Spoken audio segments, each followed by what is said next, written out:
Olá pessoal, meu nome é Alessandro e hoje vamos ter aula prática sobre tecido muscular. Bom, o tecido muscular ele é dividido em três tipos: o tecido muscular liso, o tecido muscular cardíaco e o tecido muscular esquelético. Bom, no tecido muscular esquelético, essas células do tecido muscular ela possuem umas características peculiares. Por exemplo, elas são mais alongadas e elas possuem uma grande quantidade de proteína dentro delas, tá? E são essas proteínas que vão fazer a contração do músculo acontecer.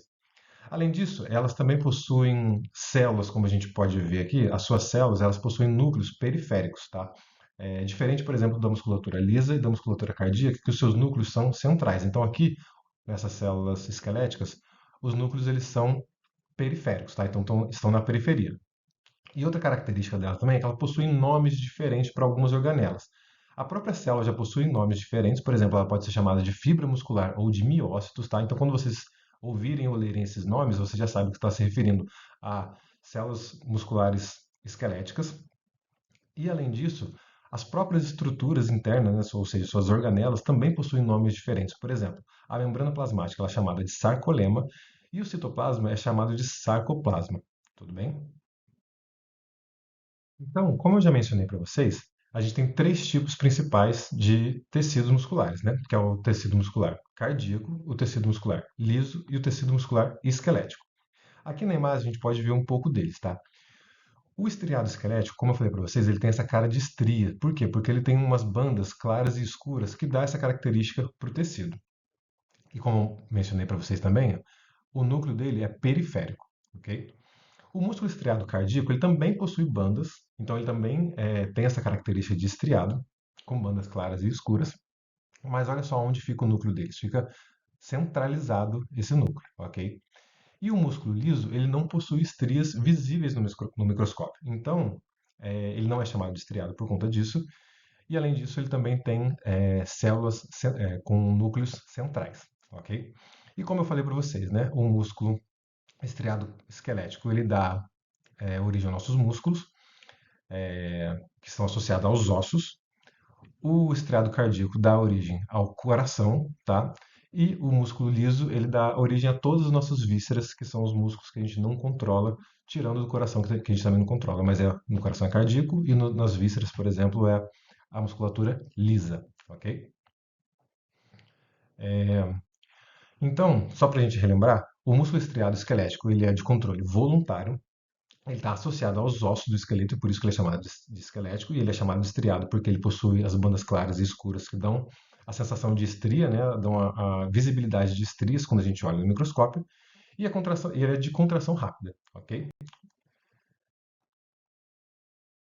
Outra característica do músculo estriado esquelético é que ele é multinuclear. E o que quer dizer multinuclear? Ele possui vários núcleos ao longo dessas fibras, né, diferente de células cardíacas e de células do musculatura lisa, que possuem um núcleo apenas, o músculo esquelético ele possui vários núcleos em suas células. Então, ela é uma célula multinucleada, ok? E aqui a gente pode ver em mais detalhe essas faixas claras e faixas escuras que vão dar essa característica de estriado para o músculo.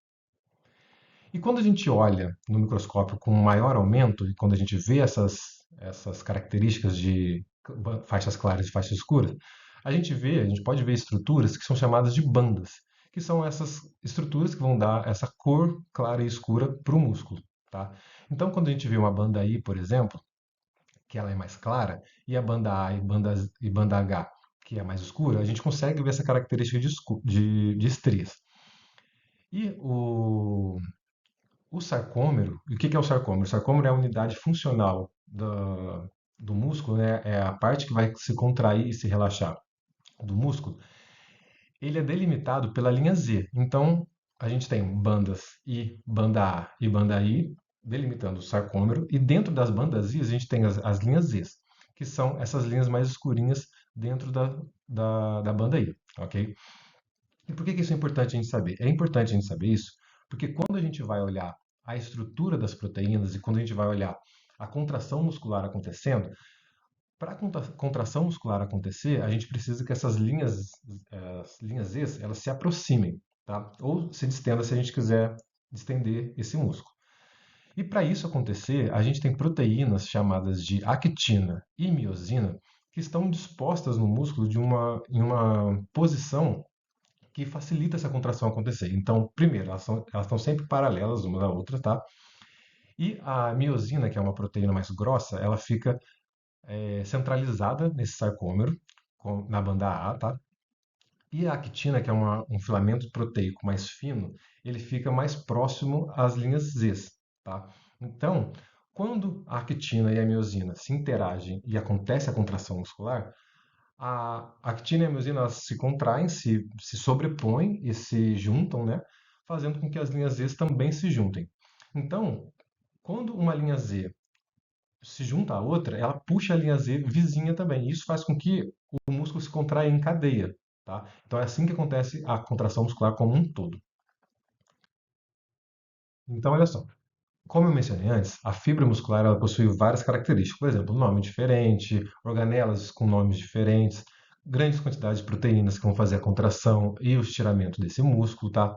E uma outra característica que essa célula possui é que cada fibra muscular ela é envolta por um tecido conjuntivo chamado de endomísio.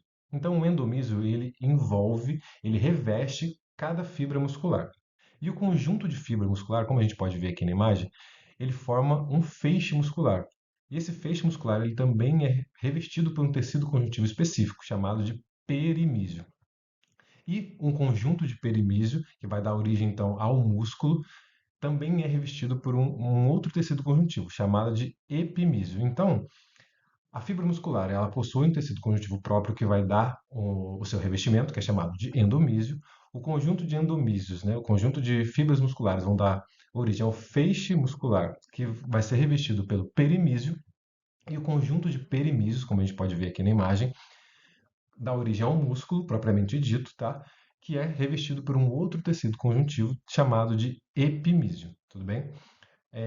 Como eu falei também, né? Esse músculo esquelético, ele é esquelético porque ele está associado ao osso e ele é associado ao osso por um tendão, tá? Que é essa estrutura branca que a gente está vendo aqui que liga o músculo ao osso. Tudo bem? E outra característica também que esse tecido possui é que esses vasos sanguíneos eles são dispostos entre esses feixes, tá? Para nutrir esse músculo, tá? Começa como vaso sanguíneo, chegando no músculo como capilar. Tudo bem? Bom, então a gente viu um pouco sobre o músculo estriado esquelético, tá? E agora a gente vai ver um pouco mais sobre o músculo estriado cardíaco. Bom, como o próprio nome diz, ele é um músculo estriado, então ele possui estrias com bandas claras e faixas escuras, ou bandas claras e bandas escuras. Ele é exclusivo do coração, tá? Então ele só vai dar origem ao coração. Suas contrações são involuntárias, então diferente, uma das principais características que diferenciam ele do músculo estriado esquelético é que ele é de contração involuntária, tá? Então a gente não decide quando a gente quer contrair ele ou relaxar, diferente dos músculos esqueléticos, a gente pode fazer isso a qualquer momento, tudo bem? E eles possuem um ou dois núcleos apenas, não é multinuclear igual o esquelético, ok? E além disso, ele também é um músculo que ele é um músculo que contrai de uma maneira rítmica, de uma maneira cadenciada. E quem vai fazer isso são os discos intercalares, que são essas regiões aqui mais escurinhas que vão conseguir contrair esse músculo, vão fazer com que esse músculo contraia de uma maneira cadenciada, de uma maneira rítmica, ok?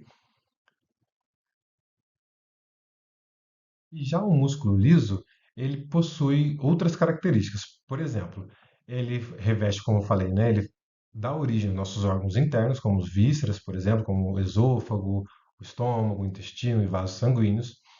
Ele é de contração involuntária também, como o cardíaco, mas ele é uma contração mais lenta e contínua. É ele que é responsável pelos movimentos peristálticos, que, como a gente já viu naquela aula de sistema digestório, faz com que o alimento passe por todo o nosso sistema digestório, tudo bem? Ela possui células mononucleadas e não apresentam estrias visíveis ao microscópio. Então, por isso que ele é chamado de apenas músculo liso e não músculo estriado, por exemplo. Ok? Então, só para recapitular, a gente viu então que o músculo estriado esquelético ele é multinuclear e ele dá origem aos nossos músculos que estão associados aos ossos, tá? responsável pela nossa sustentação e locomoção. O cardíaco, ele é estriado também, mas ele só dá origem ao coração e ele não é multinuclear, tudo bem? E ele tem contrações vigorosas e involuntárias.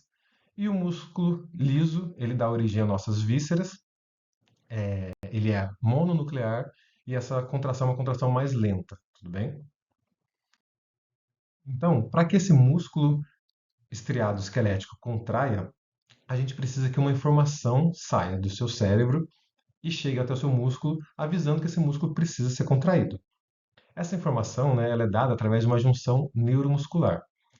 E essa junção neuromuscular, ela é dada por um neurônio motor, que sai lá do seu cérebro e chega até o músculo. E por que esse neurônio é um neurônio muito importante? Porque ele é um neurônio que possui muita bainha de mielina, tá? A bainha de mielina é uma estrutura que vai isolar esse neurônio, feita pela célula de Chivan, que é uma outra célula que vai estar interagindo com o neurônio ali, tá? E esse isolamento desse neurônio faz com que a informação saia do seu cérebro e chegue no seu músculo muito mais rápido do que se fosse um neurônio, por exemplo, sem essa bainha de mielina, sem essa célula de Chivan produzindo essa bainha de mielina para isolar o neurônio. Então, neurônios isolados pela bainha de mielina são muito mais rápidos, eles passam a informação muito mais rápido do que neurônios sem a bainha de mielina, tudo bem? E quando esse neurônio ele chega no seu músculo, ele faz a sinapse com o músculo, tá? E ele forma uma estrutura que a gente chama de placa motora. E por que essa estrutura tem esse nome diferenciado? Por que não é simplesmente uma sinapse, né? Porque essa placa motora é uma região do músculo que possui muitos receptores para esse sinal que o seu neurônio está dando, tá? Então, você tem vários receptores nessa região que vão captar esse sinal para que o músculo se ative o mais rápido possível e com mais força possível, tá? Esse sinal ele é dado através de um neurotransmissor chamado acetilcolina, tudo bem? Então, o neurônio ele libera essa acetilcolina na fenda sináptica, na placa motora, tá? E na placa motora vão ter esses receptores da acetilcolina fazendo com que quando esses receptores são ativados, ou seja, quando a acetilcolina se liga nesses receptores, eles são ativos, e aí então a contração muscular aconteça, tá? A gente vai ver mais para frente na aula de sistema nervoso como que esses neurônios e como que essas conexões são formadas, tá? Mas por hoje é isso, e espero que vocês tenham gostado da aula e até a próxima, gente.